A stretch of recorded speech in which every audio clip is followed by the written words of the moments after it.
Now today's part 1 of how to paint a lovely duckling in watercolour, and we'll start off by focusing on that lovely eye. So let's get the brushes wet and let's get started.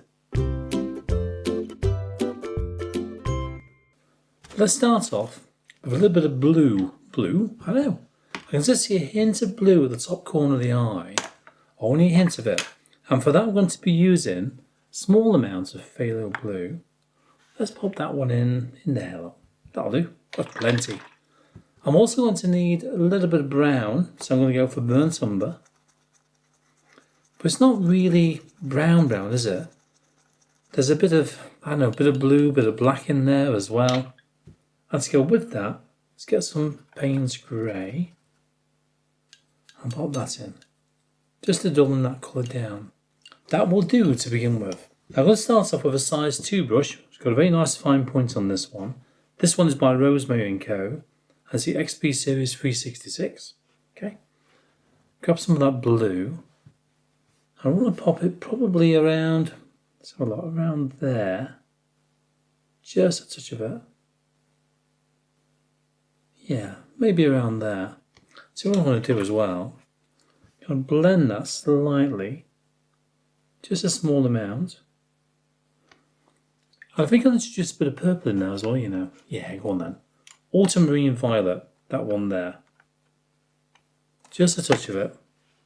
Put it in the corner so we know we've got it there. Add that one over the top in places. Just a touch of it. Then very lightly blend it. Then that will do for the blue hint over the top of the highlight. But bearing in mind we have got a white highlight there as well, but I'll show you what to do with that in a bit. Now working on the iris, I'm going to dampen it first of all, just with some clean water. Very lightly like that. Grab your bluey purple colour. Just drop that onto the left hand side or towards a pupil. The iris is actually fairly dark, isn't it? So I'm going to thicken these colours down just a touch more, then gently work your way around that pupil. Then I'm going to go for the brown and drop that in. Just on the other side. Around there. We'll fine tune all the way around this once it's dry. And also darken those colours where needed as well. This is just the first very, very light wash. Then gently blend that as well. Don't blend it all the way across. Just down towards the bottom like that. As for this area down here, you can drop a little bit of colour in there as well. There's actually quite a lot of purple around the eyes, isn't there? The more you look, the more you see. Try to have the photograph the same size or thereabouts as your painting. And just a touch around there. That will do for the first layer. We'll go a little bit darker with that, a bit richer on our next layer over the top. And then we're going to start to put the details within there as well. Right, that's nice and dry again. So let's enrich it a little bit more now. Just using that same colour, the bluey purple. Go for that ultramarine violet again. Mix with that phthalo blue, as you know.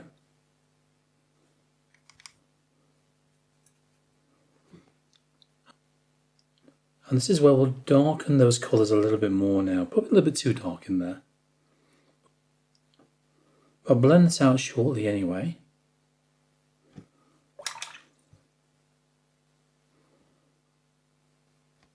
So using a damp clean brush, very lightly soften it back, blend it back. When you look carefully at that reference photograph, you can see it's lighter towards the bottom, isn't it? Then blend it out. We've also got a lighter section just here as well, and we can lift some paint off of that. Then we've got the highlighted area just around there, which we'll paint in very shortly. Then in the corner of the eye, got these areas here, only just visible, isn't it, for this size of the photograph, because it's very, very small. Just around there. And that's all the legwork done for the foundation washes. I know. That's about it. So what we need to do now is fine tune it all and darken where it's needed. And also add the outline around the edge as well. So a quick dry, and then we'll do that next. Just tone it down just a touch more using our brown colour. Add browny black. A little bit too blue in there, I think. Then lighten just there. Just by using a lifting off technique. So damp clean brush.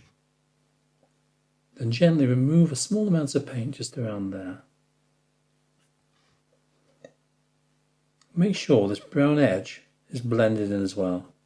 I want to put a hint of colour around the eye ring as well. And again, we've got sort of that bluey brown colour, haven't we? So we can start off with this one here, which has got, as you know, the ultramarine violet in it. Probably a touch more. Quite watery, this one at the moment. Add that in very carefully around the edge. And maybe just a touch of the brown colour towards the top. Just see a hint more of the brown around the area there and blend it. Just to here. This doesn't come to a point, does it? So if you brought the point out like that, that's not the way it is. It sort of cuts off the point just around there. And darker on the underside. Just on the lower part of the bottom eyelid there. That's now ready for the details over the top. Okay, quick dry, and then we'll start adding the final details over the top of this eye. Let's mix up in black, and for that I'm going to use French ultramarine and burnt sienna. And that will give us a nice rich black. And make sure that you do this to a creamy consistency, not watery or milky, really creamy.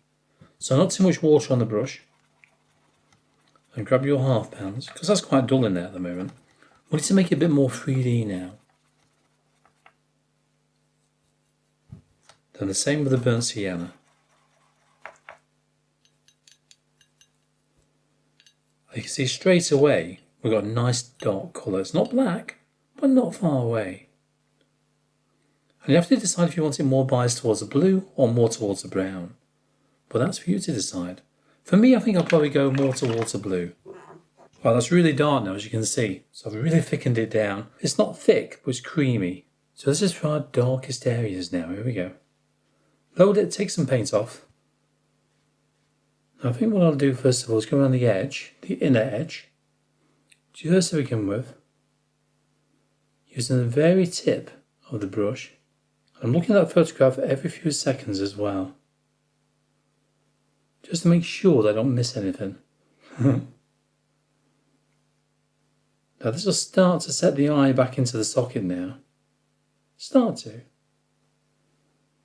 Very lightly. You can use a finer brush, I normally do.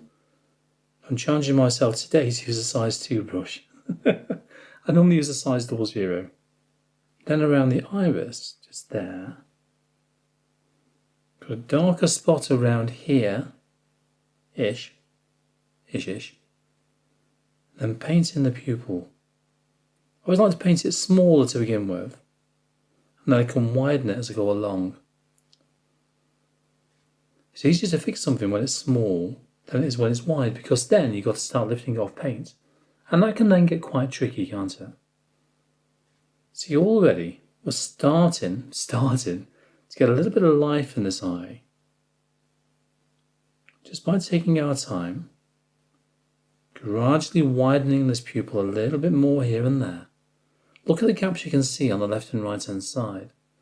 We can see that from the photograph. It's a bit more of a gap on the left side, isn't it, compared to the right? So take note of that when you're working on something like this. I've got to come down just a fraction lower than that one, I think. Clean damp brush. And I mean only damp though. Using tiny circles. Just go around the very edge of the pupil, just to soften it back a touch. Not so much where the highlight is, which is obviously going to be here. Just soften it back just a small amount, tiny circles. I think I need a touch more dark around here, just around there. So you can get detail with a bigger brush if you want to. This is big enough, as I said, for me. If you want to use a size 4 or even a size 6, as long as you've got a good tip on that brush, you can do it. You really can. Let's go for some brown a minute. Add some of that around here. Just to darken this area just a fraction more. Okay, back to your dark colour. Take most of that paint off though. Let's go around the edge of the eye ring. Just a touch. You don't want it too dark though. I'm going to use a bit of brown in there as well. Just a hint of dark in there, but not much. This is virtually a dry brush, it really is. And keep this line nice and thin. Very carefully and lightly. Just paint around the edge there. Keep glancing at that photograph every few seconds, as I mentioned, because that's what I keep doing. Just to ensure that I get the darker areas where they're needed. Probably it's about there. And the rest of this area down here, a little bit of dark, but it's mostly brown, isn't it? And we've got our brown colour mixed up. Well, it's dry now. So I just need to reactivate that with a little bit of water, but not much. Head to your brown colour. Using hardly any paint, you can start to paint in some of the lines you can see around the eye. Look at the direction these lines go as well. These are aiming towards more, what do I reckon, 8 o'clock? Yeah, 8 o'clock direction-ish. Then they lessen around here, don't they? You can hardly see any around there. But down below the eye, you can see how dry this brush is because it's all starting to spray apart. And just make out just a few odd ones in there as well.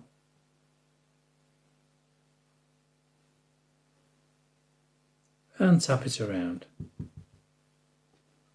If I can get enough paint on the brush.